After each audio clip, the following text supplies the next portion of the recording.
Welcome to TalkNorth.com. Thanks to our longtime producer, Brandon Morton. Please download before you listen. If you'd like to advertise with us, you can reach us at talknorthpodcast@gmail.com. And please follow us on Twitter at TalkNorthPod. Two promo codes to be aware of. BiteSquad.com. Use the promo code TalkNorth to get your first delivery free. And go to SodaStick.com, the great local apparel company. Use the promo code YouBetcha to get free shipping on any sized order.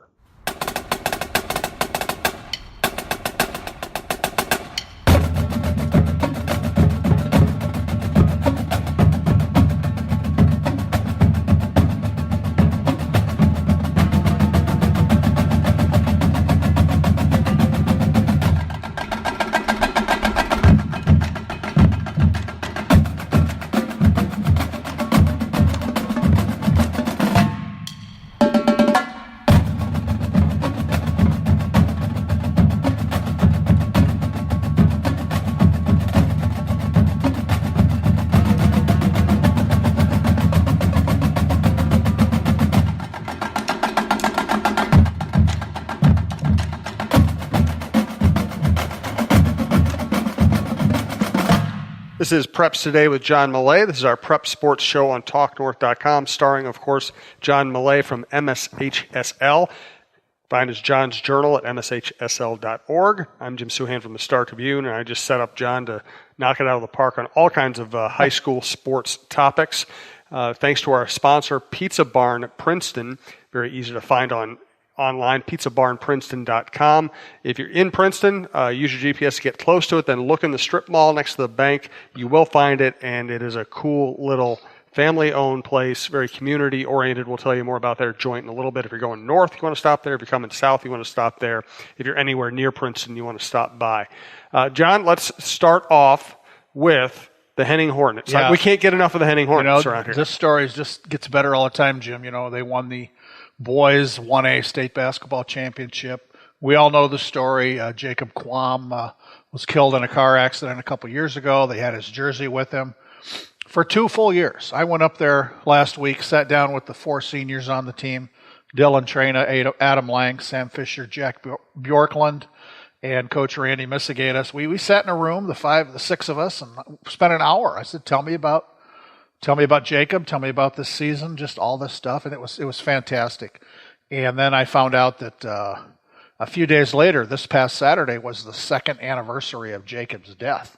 So then I talked to Jacob's mom on the phone the next day, and she was very excited because she was so excited, and Angie is her name.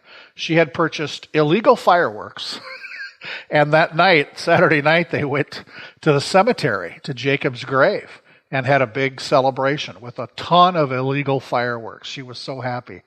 And what the kids have done, the day Jacob died, it was early in the morning before school. He was driving to school to lift weights. And a semi-driver coming the other way across the center line. He had no chance. And so there really wasn't school that day. They brought all the kids into the gym and told them what had happened. You can imagine how emotional that was. So the basketball players just stayed in the gym and bounced basketballs and shot hoops, and that's kind of how they spent their day. Wow. So that's become the tradition. A year ago, that's what they did. So last Saturday, they gathered in the gym and just played basketball in honor of Jacob. And then after it got dark, they went to the cemetery for Angie's illegal fireworks show. And I saw some video of that. It just looked phenomenal. Like a lot of people went out for that. And then the basketball players went to somebody's cabin and had a sleepover. And Angie said, I hope that's a tradition that continues on that date. So, yeah, it was really cool. There's a lot of history, a lot of basketball history in Henning. It's a basketball town. There's no doubt. They've got big photos in the lobby of the gym of their state tournament teams from 1965 and 1966. The last 2 times. The only other times the Hornets have gone to state. So there'll be a nice big color photo of the 2019 state champs there. When I was chatting with the Henning kids, and I tweeted about this, I said, you guys, if I say Edgerton 1960, does that mean anything? And we've talked about this on the show already, and they had no idea. They didn't know what that was. So, maybe they'll Google it, but I said that's the Hoosiers of Minnesota basketball. And people still talk about Edgerton from 1960. And I said in 50 years, people are going to be talking about you guys. And I don't know. I don't think they could grasp 50 years from now at all. But But a really neat story. So thanks to everybody in Henning. Had a great time up there. Met lots of people. Got a tour of the school. And Jacob Quam is everywhere in that school. His locker in the boys' locker room is still there with his name on it. His shoes are in there. I think there's a basket, just the way he left it, before he died.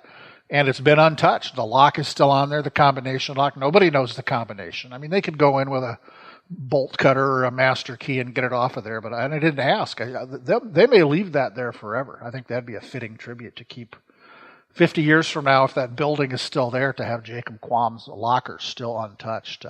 But I was telling Jacob's mom, I had almost a religious experience. His jersey that they carried around for 2 years is hanging in a classroom. Mark Oscarson is one of the assistant coaches. It's in his classroom. It's just hanging like on a bulletin board with the medals from section and state on there, 2 gold medals. And I when I was taking pictures of it, and I kind of felt, I had to touch it, like this religious icon of, some spiritual thing. So I just kind of touched the bottom of it. And I was telling Jacob's mom, I said, I don't know really how to place that in perspective, but I felt compelled. I want to touch this thing. There's so much meaning in that jersey. It was just, and it wasn't anything I'd even thought about before. Just as I'm standing there, I just kind of reached up and I'll never forget that. I don't really know. It's just hard to describe what that means, or I don't even know. But it's just, it was a interesting couple of seconds there. But it's a great story. It's just in the reaction to these Henning stories I've written and the photos and things on the MSHSL Facebook page.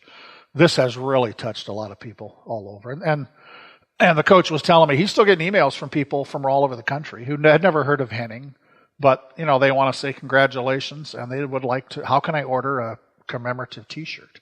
Wow. State championship T-shirt. That's awesome. Yeah, it's really neat. Yeah, it's really fun.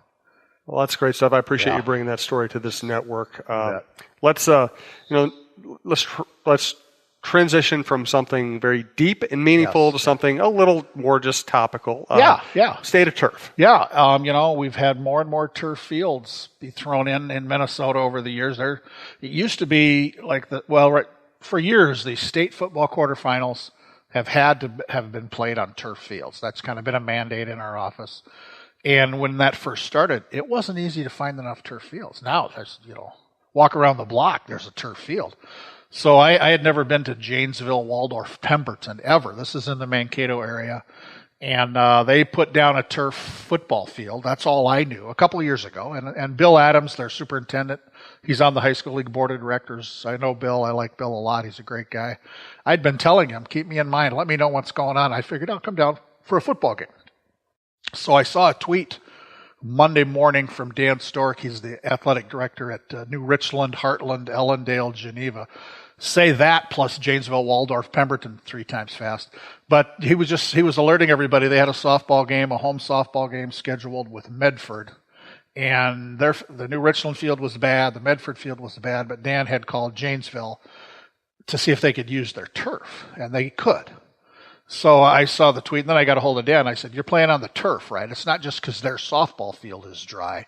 My question was, you're playing on the turf? He said, yeah, it's going to be fun.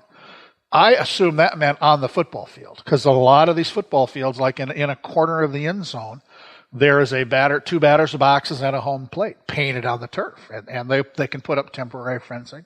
This is what I envision, a softball game on the football field. So I get there, you drive, you turn a corner, you come down a street, kind of downhill past the school. They've got a turfed softball field, unbeknownst to the dumb reporter who's coming there to, at a small school. Their enrollment is 191 kids in the high school. So they've got this unbelievable football field. This is not the kind of facility you see at a small school. And then the softball field. I tweeted a lot of pictures. There'll be pictures on the MSHSL Facebook page. I'm in the process of interviewing people and writing about this, but I was blown away by this turf, and this became a little Twitter discussion. What's the smallest school in Minnesota with a turf field? It sounds like it's Mountain Iron Buell, enrollment 126, and they built a new high school that opened in the fall with just a really neat They play 9-man football. It's a full-size football field. I think one of the junior colleges up there uses it. But so Mountain Iron, Buell, 126. The early research says Janesville, Waldorf, Pemberton at 191 is next. Now, I've been to ESCO. They've had turf for a few years. Their current enrollment's 346. I don't know if there's another one or two schools tucked in there with turf. I can't think of any off the top of my head. But, a week earlier I'd been in Fergus Falls for a track meet, and I tweeted kind of the same thing from both places. When you put down turf, your whole world changes. It does. You can get your Phi Ed classes out there. You can use it. You can't overuse it. Like a grass field, we all know. How many high school football fields have I been to late in the season when it's been wet and it's just torn up and it's mud and the grass is gone and it freezes. And so they did a great job in Janesville. I'm still exploring exactly how they did it. I think $4 million or in that ballpark was the price tag. I'm not sure about that. And right next door is their big baseball field, and they're talking about maybe putting turf down there. Baseball is a different kind of sport. A lot of people like traditional natural grass, but way to go, JWP. That's a heck of a complex down there. That's so cool. Let's do Athlete of the Week next, but let's thank Pizza Barn in Princeton. Again, pizzabarnprinceton.com is the website, and if you're in Princeton going north for whatever reason to the cabin, coming back, check it out. Yeah, right off of 169 in downtown Princeton. And I was looking at the Pizza Barn Facebook page this morning, and they got a special thing coming up on the 28th here, Saturday. They're going to have an anniversary open house.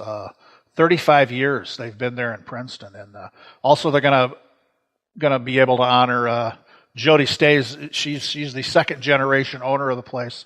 Her dad Noel passed away not too long ago. So, and Noel and Carol are parents, and their dedication, they're going to honor that. So this is really cool. What they're trying to do is find anybody who's ever worked there in the past 35 years. And as we found out when we were up there, Jim, they employ a lot of high school kids, and they've been doing that for 35 years. They're trying to locate anybody who's ever worked there, any customers maybe who've moved away, anybody who'd like to come back and have a little party at the Pizza Barn. So that thing is spreading on Facebook. Jody asked everybody to share this post, tag people. Anybody like to come back and have a little celebration in Princeton at the Pizza Barn, and whoever comes back, you will be fed and you will be well fed. It's unbelievable. We have to go back and try some more things. It's a remarkable menu. Everything you'd want. It's not including just pizza. Gluten-free crust. Really good gluten-free crust. Yeah, you gluten-free people are happy there. I don't know what that's like. I just shove it in my mouth. It tastes like pizza. That's the good thing. That's all you need. Yeah. No, it's really great, and it's phenomenal community resource in Princeton. So like Jim said, if you're going north or south on 169, stop in downtown Princeton, right next to the Sherburne Bank. Is that what it was? I think that's what it was. Yep. Yeah, it's in a little strip mall. There's a sign. You'll find it, and it's well worth it. Absolutely. Athlete of the Week, Jim. Yeah, I'm going to go with a couple here, Jim. One is a baseball pitcher from Monticello, Ethan Bosacker. We know he's good. He's going to play baseball at Xavier. Ooh. And Xavier has a Minnesota pipeline. There's another kid I wrote about a couple years ago. Boy, was he from Monticello? He might have been a hockey player, baseball player. I wish I could think of his name right now, who's playing there. But Ethan, in a game against Cambridge Isani, perfect game, okay? 19 strikeouts. Dude throws 79 pitches. 62 of them are strikes. Wow. Strikes out 19, throws a perfect game.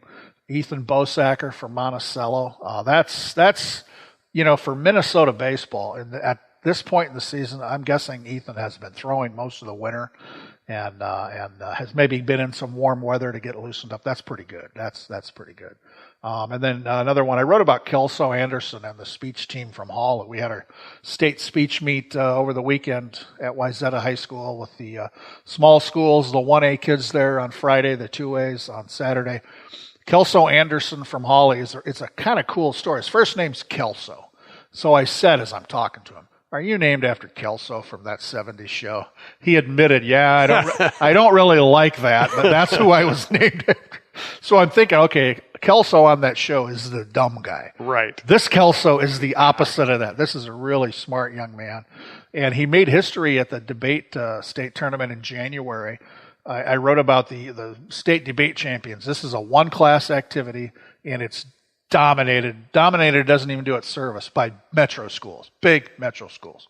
And here's a kid from Hawley, a tiny school up north.